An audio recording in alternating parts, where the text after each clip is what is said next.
Hi and welcome. My name is Rabbi Yaakov Glasser. I have the great privilege of serving as the Managing Director for Communal Engagement for the Orthodox Union.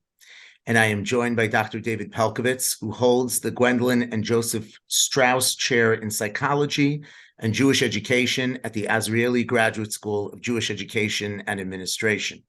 More importantly, Dr. Pelcovitz is known throughout our community as an expert in all areas of mental health and is the source of so much guidance and chizuk and strength in so many different contexts of Jewish life, where we turn to him for his wisdom and for his approach in how to navigate the most complex situations that we have. We are right now sitting together in the context of our Gen Aleph program, which is the OU parenting program. And we have had many different gatherings over the course of the past couple of weeks related to chizuk in terms of the war in Israel. And we gather today specifically to focus on areas of mental health. And in terms of mental health, more specifically, regarding how to relate to our children within the framework of this most extraordinary challenge that we are all experiencing. This coming Shabbos, we're going to read the Parsha of Noach. And we know that Noach, while he experienced enormous amounts of destruction that were going on outside within the world, one of Noach's primary responsibilities within that teva was to care for his family as they were experiencing everything around them. Chazal tell us that the teva was constructed with a tzohar. There was a window, a portal, through which Noach could definitely relate to the challenges and destruction that were going on in the outside world. And still, it was his responsibility to somehow manage both the emotional and spiritual and physical needs of his family and of all the animals that were with him in this table. We ourselves, I think Dr. Pelcovitz could describe ourselves on some level as also within a teva when we are within our homes. There is so much going on in the world around us. There was so much going on before within the world around us. And certainly as this reality touches families in so many different ways, some of those joining us today have family in Israel. Some of us joining us today may even be in Israel. Some joining us today may have families serving on the front lines in the IDF. Some have children learning in yeshiva and seminary. All of us, this is so personal. All of us are connected to what is going on in such profound and significant ways. And so what we have gathered this evening to discuss is how we ourselves can strengthen our approach to making sure that in the teva of our homes, we don't close that sohar. We recognize what's going on. We connect with what's going on in the outside world with our brothers and sisters in Israel and around the world. And at the same time, we're able to do what we need to do to care for ourselves and to care for our families. So it is a great honor and a great privilege to be speaking with you, Dr. Pelcovitz. And I'd like really to begin by asking for your assessment, somewhat of a state of the union of the Jewish people's emotional state. I'm sure you've been interfacing with organizations and leaders and individuals and your own family and yourself in terms of navigating the challenges related to this reality. If you could just speak to, maybe for just a few minutes, to give us words to describe where we are and what we're feeling and what we're going through emotionally as parents and as members of the Jewish people. Yeah, thank you. It's interesting. Usually when we've done these kind of programs in the past, before the horrors of the war, we have sort of like an easy give and take and a joking around. And I always look forward to any kind of program I could do with you. Not so much today. It's just so, so unspeakably difficult to try to know where to go. There's the kinds of challenges that we're facing are challenges that by definition none of us faced before. If you ask me for a State of the Union, what I would say is, as I see it, I'm going to say what's almost become trite. Resilience is not only the norm, but I've been spending my days since those horrible events inspired, sad, with tears, but with inspiration. And I'm just amazed at how the whole community has rallied around being there for the Chayalim, being there for each other, being there for in any way possible. This has brought out the best in us, as far as I could see. And I hope I'm not sounding like a Pollyanna. I'm not saying there weren't tremendous challenges. I'm not saying that I don't doom scroll, which I do plenty of and shouldn't.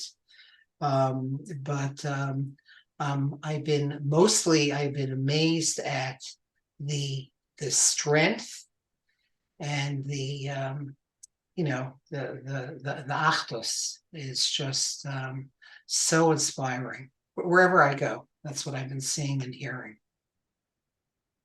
That's amazing. I guess, so Dr. Pelcovitz, you mentioned the notion of resilience. And certainly many of us feel within ourselves and have seen within our children and within those around us extraordinary resilience.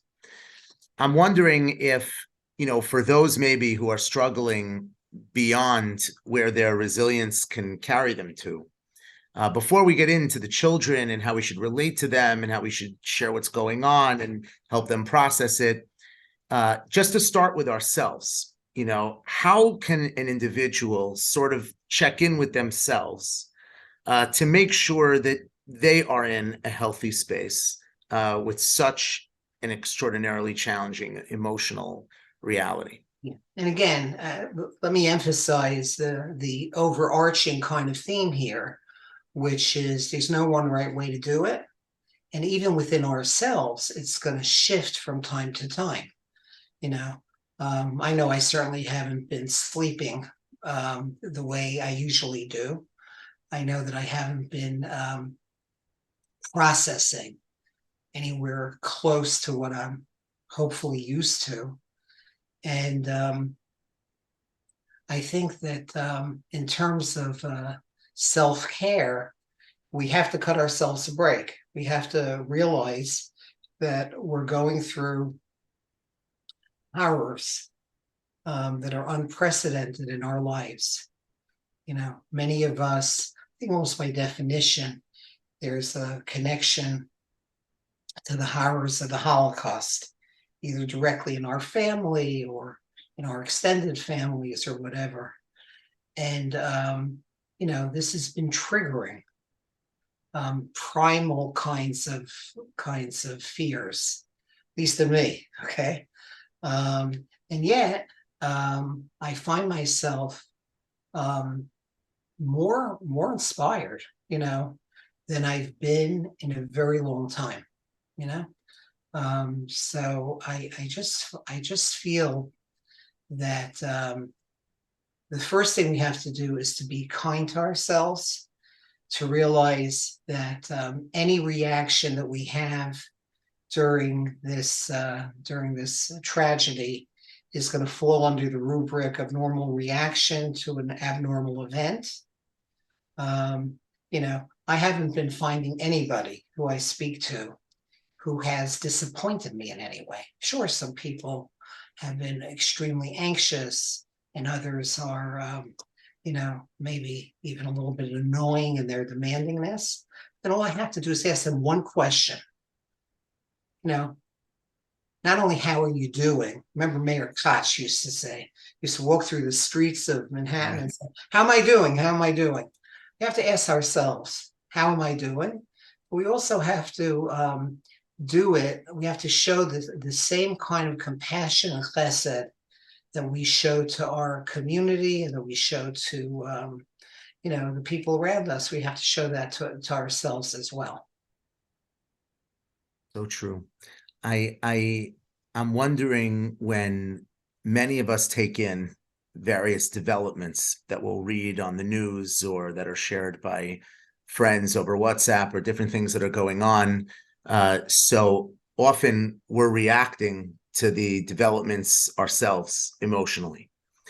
On one hand, we are trying to be mechanech our children through this experience. We're trying to convey from a values perspective through this experience the notion of nosei b'od chavero, that we feel the pain of those who are in Israel, and when things happen, it really strikes us. The fear itself is often something that we're experiencing in terms of the unknown of what's coming next. From an emotional perspective, from a psychological perspective, what would you say is the balance and the approach of parents, on one hand, modeling the authenticity and sincerity of their own reactions, and at the same time, not conveying them to their kids to a point that will be unhealthy for them or frighten them? And this question might be different for different age groups. Obviously, what is developmentally appropriate for younger kids, for more middle school kids, for teenagers? What would you say? How do we strike that balance? Because we're all so impacted by this all ourselves. Yeah. Just to speak briefly about that.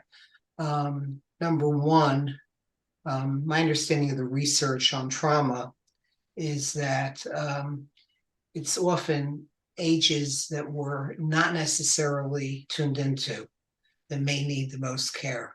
Turns out that in the DSM research, the psychiatric diagnostic research, the finding was that in horrible times like this, preschoolers are in many ways the most at risk.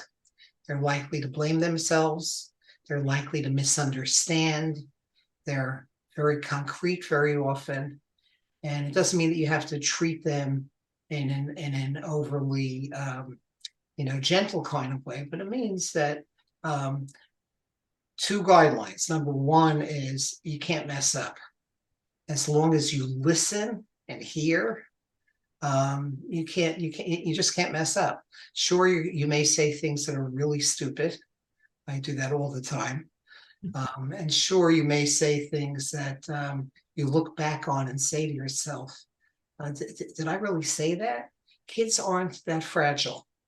As long as you're coming from a place of love and you're speaking from a place of compassion and from your soul, it's gonna be okay. And then you can check in with them. They will often misunderstand what you say at the beginning. All they know is they look at you and they see things aren't normal. They see that this is a unusually difficult kind of time. And they all are, I think, picking up on our anxiety. And to me, the best way of dealing with that is ask them how they feel, and just check in with their check in with not the how am I doing, how are you doing? Ask them what is their understanding of what's going on. And to be understood, first understand them, hear them out. What is it?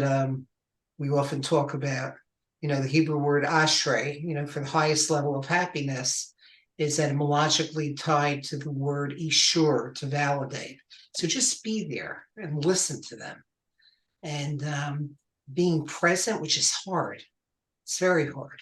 But, when you sit down to talk to them, you stop your doom scrolling, you shut off your phone, and you just, try to empty yourself out of your current concerns and just listen.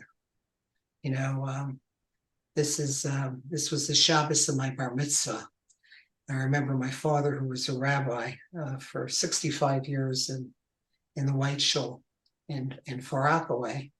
He, that really awkward speech that rabbis give. He looked at me and he said, "My only tefillah is that I give the world one good listener." So I picked up on the importance of really being present, and just being able to focus. It's an art, and it's so much harder to do nowadays. But nothing quite as powerful as shutting our phones off. as just giving focus. I found that that's kind of what I've been seeing, like an improvement in that kind of connectedness. I think you've had Dr. Blumenthal speak to this group. I think Uh, so, yeah. yeah, I don't know if he shared with you, um, some of the research on firefighters. He found that during times of crisis like this, the people who do best are often not what you'd expect. It's the firefighters, because they take care of each other. And it's that power of chesed that makes a little difference in the world. Wow. One of the aspects of this that has been somewhat unique in terms of navigating it with our children is really the degree of atrocities that have taken place and the public nature of the way in which they were shared with the world and continue to be shared with the world. Our children are in school. Our children, many of them are online. They are going to encounter this from friends. They're going to encounter this from the news. They're going to encounter this from different places. What guidance can you give us in terms of how to either help them process what's happening when it's so extreme? Should we be sharing things with them that they don't know yet so that they hear it from us as opposed to hearing it from friends in school, and we can make sure that they can discern fact from fiction? How do we help them? How do we help them with what is such a just challenging aspect of this? Yeah. Just ask. You can't go wrong by asking. And they're going to be hearing a lot of, first of all, a lot of inaccurate stuff. There are a lot of, I'm amazed at how frequently there's just bad information out there. Just this last couple of days, where there was, such sheker, and based on lies. What I would suggest, which is nothing surprising about this, is just keep asking. Ask them, how are you doing? What have you heard?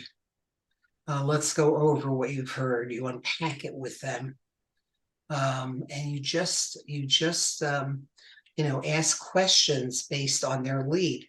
And it's going to change not only from day to day, but from hour to hour. Who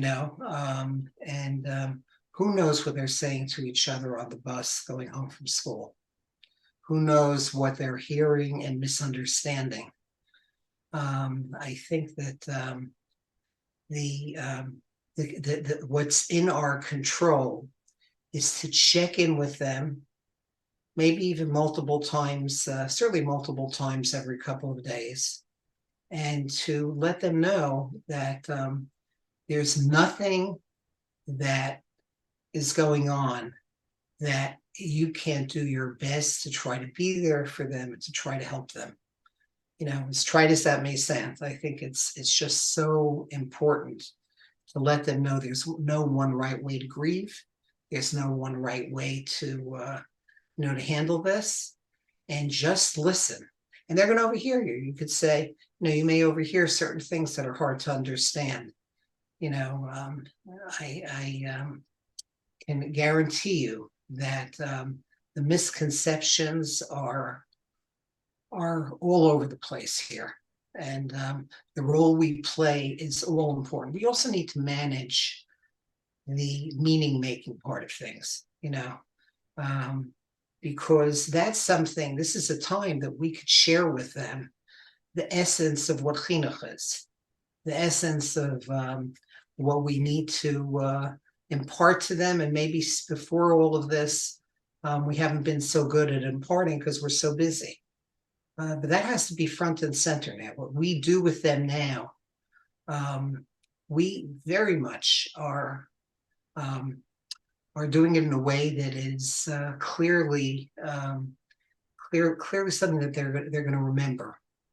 Okay, And on the meaning making part, I think there's the concept of the Midrash Tehillim that says, how do we deal with times like this? We have to keep telling us about how every Nisayon, okay, can be turned into a banner held high. And to remember, again, the Midrash Tehillim that says what I say countless of times every day since this all started. Ilu nafalti lo kamti, if I never fell down, I never would have gotten up. Ilu yashafti bachoshech lo haya orli, if I never sat in the darkness, I never would have appreciated the light. And it's going to be different ages. So we talked already a little bit about preschool. Adolescence is a time that is particularly difficult and challenging, but yet this is an amazing time for somebody to be a chayal and for somebody to be in a position where you're literally facing the reality of never again, the reality of literally being there to save the Jewish people. Wow, I envy their olam haba. I really do. Wow. So layering it also to make sure that they're not just processing all of the horrors, but also seeing, the balance in terms of what's happening in the Jewish people, all the achdas and all the everything else that's happening. I think one of the things that we're struggling with, even as adults, is how much of all of this to watch and how much of all this to look at. I think on one hand, we all feel like we have to remain as connected as possible, and we have to be affected and impacted by what's going on, and we can't bury our head in the sand and not look at what's happening to our people and internalize its magnitude for all the reasons that are important in terms of connecting to the reality of the Jewish people right now. And on the other hand, we also, like we discussed earlier, we also need to make sure that we're taking care of ourselves, and that doesn't become the defining and constant reality for us, that we're also making sure to take care of ourselves, as you said earlier. What would you say is the proper level of guidance on this issue for our children? And again, in different ages, to the extent that we're in control of it, how much of this, how much of the war, how much of the different elements that are being broadcast, how much of this should we allow our children access to? Should we be filtering things differently now than we were before? Before we were worried more about technology as an addicting focus. Maybe we were worried more about pornography and these kinds of things. Violence, the imagery of violence, is that something we should be concerned about affecting our children, even when it's being shared in a context that obviously is not, God forbid, entertaining in any way, but has more to do with our connection to the Jewish people? How should we be relating to filtering and guiding the access of our children to the information that's coming along? Yeah. All of the guidance I've been getting from my colleagues and from some research we've done on this going back to 9/11 in Oklahoma City says that if our kids see horrific images totally unfiltered, it could lead to a full-blown post-traumatic stress reaction. There was research done going back to Oklahoma City and the bombing of the federal building there. And what it found was very clearly that there's, kids watching this stuff without filters can develop full-blown kinds of really damaging reactions. I've seen kids who come from families where there's very little in the way of supervision on these things who've developed full-blown, post-traumatic stress disorder reactions to seeing ISIS beheadings, to seeing just unspeakable kinds of things. There's no reason for us to have them see that. We could be nosei ba'olam chavera. We could be there with our hearts and our soul and all of our compassion without necessarily exposing them to any of this. The real way to develop empathy is to show empathy, and is to show balance, and is to ask them over and over again, what's it been like for you to see this? And you just have to remember that we're here to protect you, and that we have for very little kids, we have a very strong, we're strong people, and we really believe deeply in the idea of never again, the idea of just fighting. Let them hear that. Let them know that. Kids who are wired in a way that they're anxious, which is about 1 out of 6 kids, maybe 1 out of 5 kids, are going to have a harder time. That's what they do for a living. It's what they're all about. Okay. But, Right.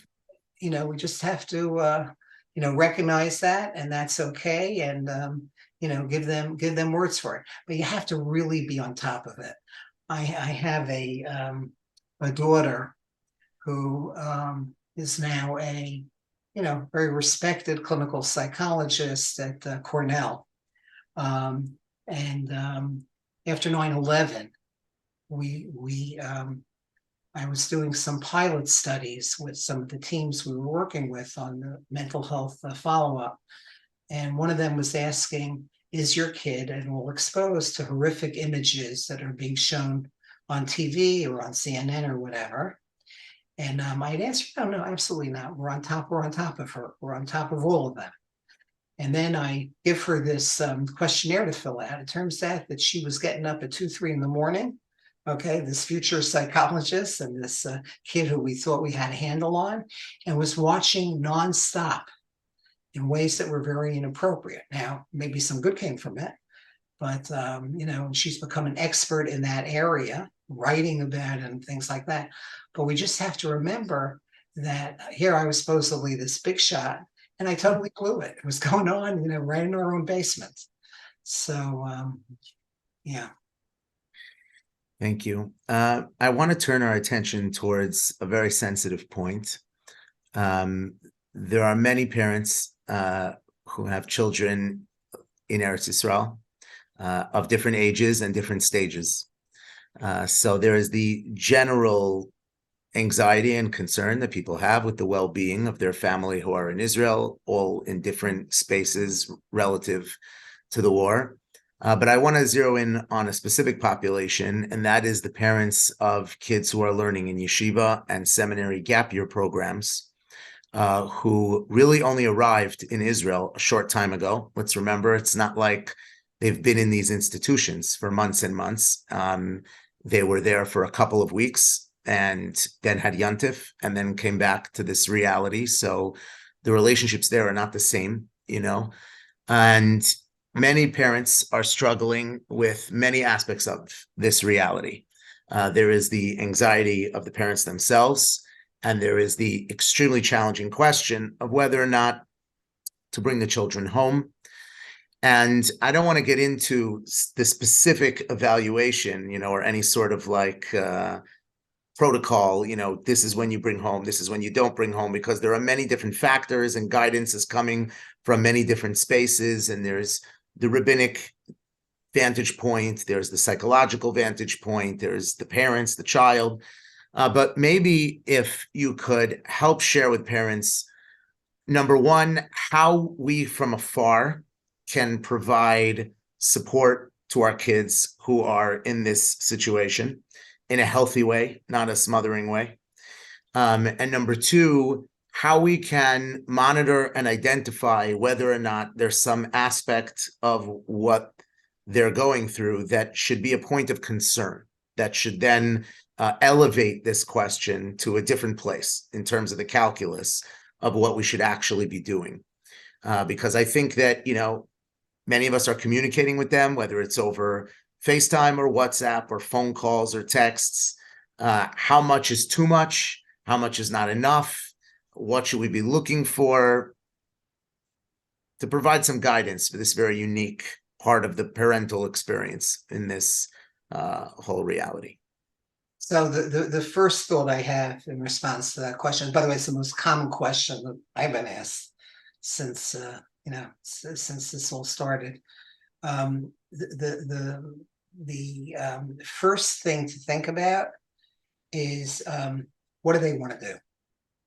If they're saying that they want to stay, and if they're saying that they need to stay, because after all, it's what we raised them to do.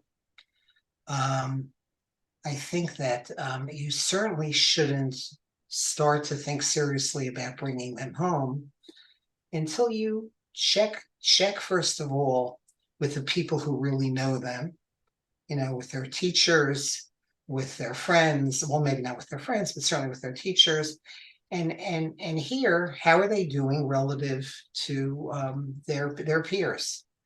If they're, I get worried about us making that kind of decision when you're dealing with, young adults this age. They're worried about us making the decision for them. It's going to shape them for the rest of their lives. I certainly understand when parents do this. I have no right. Again, I have tons of family there, of all types, and it is anxiety provoking, but you need to just pick up the phone and call, and check with the people who know. And then if you really feel that you need to have them home, and who am I to judge that? And there's so many things that go into this. Are you descended from people who are Holocaust survivors? Are you a very anxious person yourself? There's just all those different iterations.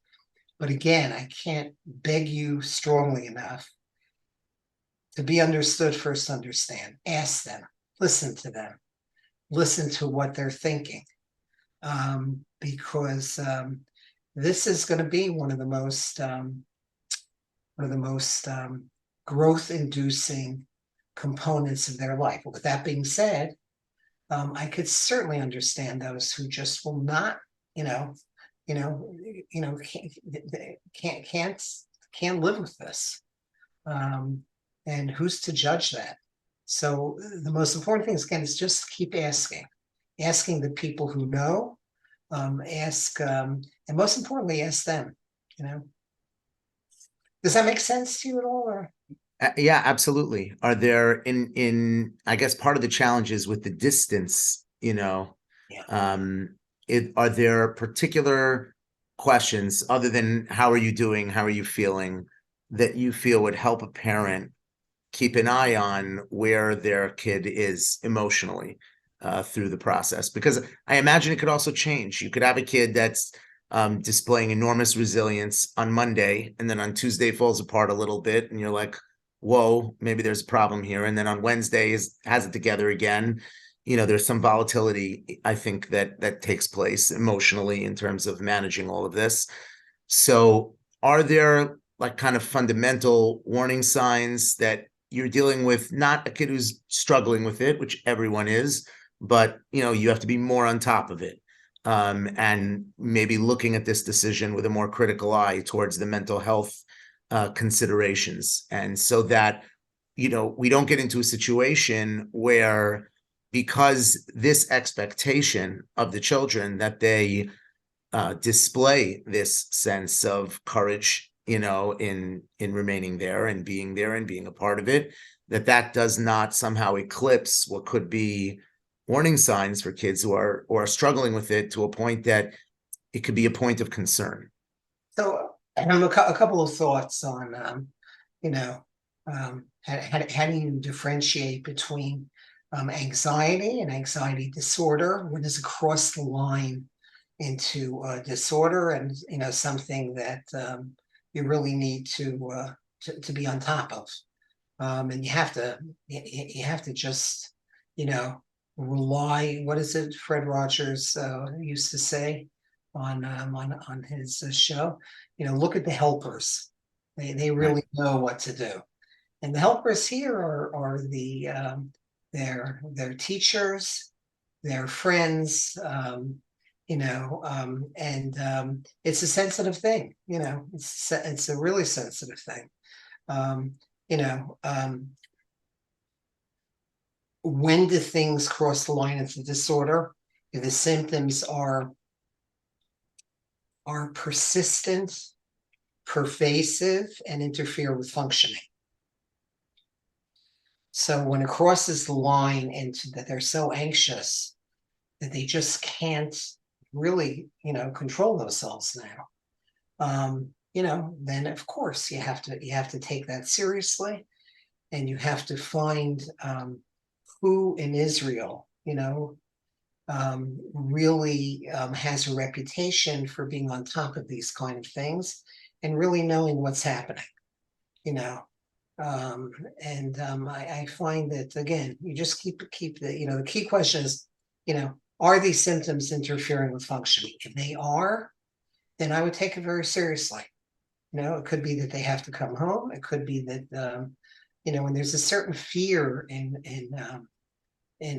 coming home, it's a certain fear and embarrassment. It's just so difficult. You'd be shocked at how many calls I got even today from, very respected professionals who just, felt that pull in two different directions. So again, I know I'm being redundant. Don't do it alone. Don't do it alone. Check in. And remember the guidelines of pervasive, persistent, and interfering with functioning. And if they have to come home, that's fine. That's fine. Many people who come home go on and are able to return with pride and without shame and without embarrassment. Everybody has the right to do that. Amazing. Thank you. Thank you so much. Maybe as we move towards our closing, there is so much unity and there is so much connection between people right now and people reaching out to other people. I was wondering if you could speak a little bit to like the mental health dimension of how the sense of connectedness with other people and not isolating yourself constantly, just immersed in the news and the stories, but connecting with people, all the different venues we have right now and contexts within which people are coming together, whether it's tefillah, whether it's volunteering, whether it's just people coming together on the street, because they want to give each other chizuk. How does that relate not only to the fundamental principles of achdus as a value, but also to our own mental health? Yeah. Are you, in other words, where's the core of the question here? Is the coming together something that also is healthy, other than its religious value and its Jewish peoplehood value? Is it something that people should be spending time on, also because it's good for them, it'll help them? Yeah, oh, absolutely. It's definitely good for them. I spoke to a group at the RCA yesterday. Most of the leadership was meeting with the president. So when your leadership was meeting with the president, that was a very common kind of question and concern. But what most people were saying is that their davening has never been more meaningful, that this has brought them to a different level of spirituality and connection. And, there's nothing like an Asura to bring out our connection to God. But it's going to go back and forth, there's going to be anger. I don't know how many people have experienced direct loss in this, but I can tell you that the people I've been working with who did experience direct loss, have been very tearful, and they've been crying, and they've been extremely not themselves. But what dominates is the resilience. That is very much what dominates. If I could just say one more thing, there's it's important to realize about tears, because it's a time of tears, and I